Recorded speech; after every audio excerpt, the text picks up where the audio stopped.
This is Craig. This is the second video in a four-part video series on managing research articles and citations in a citation management software such as Endnote.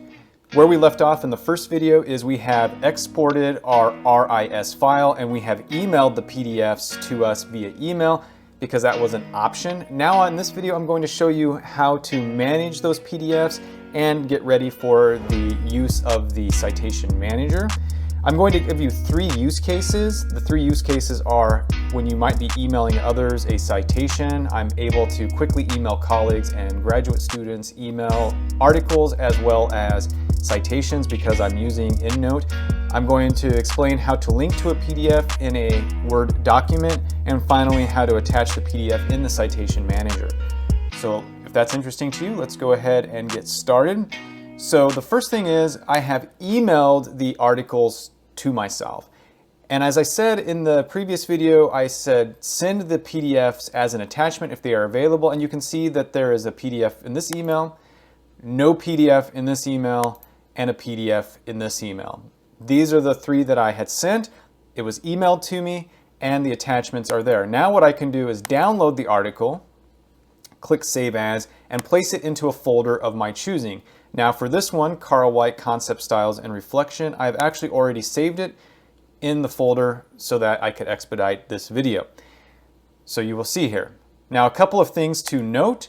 What I tend to do, and this is my format, this is totally whatever's going to work for you, but I like to save all of my research articles by the author's last name, first initial, and then the title or a shortened version of the title. So that way, if I am searching for articles, say for example, right here in my browser, it'll actually bring up that. And if I search by title, it'll bring it up. It makes it easy for me to get to the files that I need to share via email. So having a system of saving your documents in a consistent format will save you a lot of time.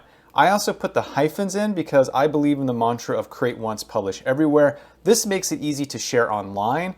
If you have spaces, when it goes to a URL or gets converted to a URL, it usually puts in some kind of weird ASCII, ASCII code, %20 for example, between all of the spaces. So this just makes it clean, easy to read in a browser if you are sharing in a browser. Let's actually go ahead and open this up in a browser so that you can see what I'm talking about. So you will see here that I have %20 because I have a space in this title here, Research 4, whereas I don't have spaces here, so it actually shows up quite nicely to read in a browser. If you have a space, it does that. So you can imagine how wonky that would look in a browser. So anyway, that's just something to keep in mind, why you want to have a file organization system in place that makes sense. Now, I have all of these research articles that I have obtained over 15 years of saving documents. I basically like to break them up into different folders once they get kind of too many to a folder, because I have heard that you can actually crash a folder if you have too many items in it. I don't know if that's true or not, but basically, maybe I keep about 500 or so in each folder, maybe a few more than that. As you will see in my citation manager, I have 2,800 references. So, okay.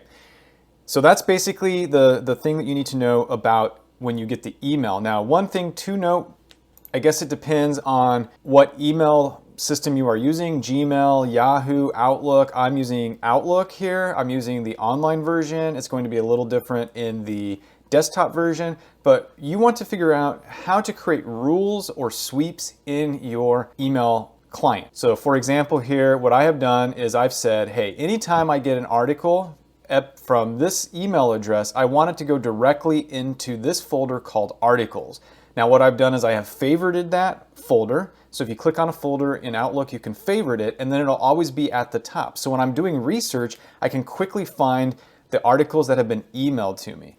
Then what I did is I said, okay, in order to get those items into that folder, I click sweep, and then you can say I want to move all of the emails that come from EBSCO into a folder, and you can choose where you want it to go, in this case, into articles.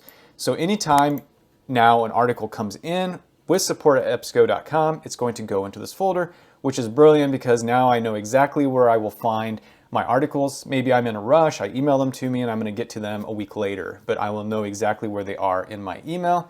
Then what I do is I click File, Save As, and go through the process that I just explained.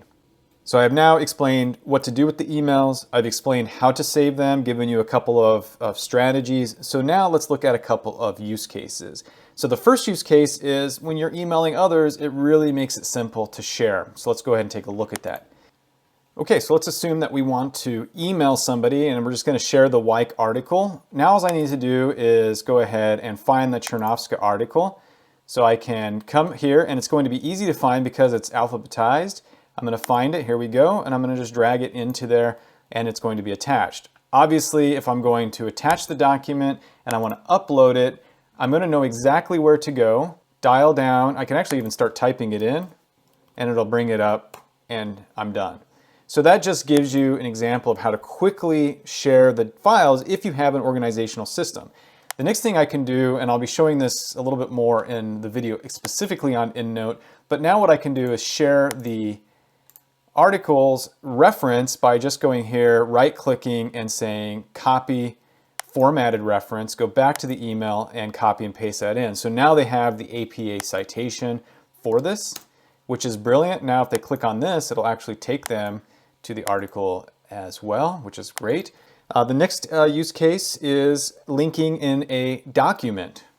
So let's assume that you're writing an article of some kind. So I'm just going to put in some dummy text here to make it easy. And then let's say that I want to cite Chernovska, the article that we just had. And then for some reason, I want to share directly to my OneDrive folder this article. So anybody that's reading it can actually just grab the actual article. What makes it nice is now that I've saved it here, I can just right click. I can go ahead and click on the OneDrive share button. I'm going to go ahead and say, yeah, I don't care if they can edit it. It is a PDF. And now I can just insert the link. And there you go. So now it's saved right where I want it to. Skip verification, and it'll open up for that person when they are reading the article. So this is just a really nice way to share documents. And again, the better organization strategy you have, the easier it is going to be for you to find and share links, attachments, and so forth. Okay, so now let's look at the third and final use case, and that is actually attaching it in the Endnote Citation Manager. So as you recall, we have imported the RIS file in the previous video and it brought up this screen here. Now what's nice about Endnote is we can attach the PDF directly in this citation manager so that in the future we can easily look at the article when we come across it. So all of these references, not all of them will have the link to the PDF. Maybe I just needed them for a reference list. But in the cases that I'm actually wanting to do some citation, reading, and so forth, in Endnote, I can actually attach the PDF. There's a variety of ways to do it. I will show these in a future video, but what's nice is that I can now actually just go to Attach PDF. I can search for it because I know exactly where it's going to be. It's in My Documents in Research Folder 4. That makes it easy. Or I can find it in the folder and just drag it onto here and it'll put it into the Citation Manager. There we go. And now you can actually see the article. In the next video, I will be showing you a little bit more of the features of this specific citation manager and how to make sure that you are following best practices when using it so it makes it easier for writing your research reports.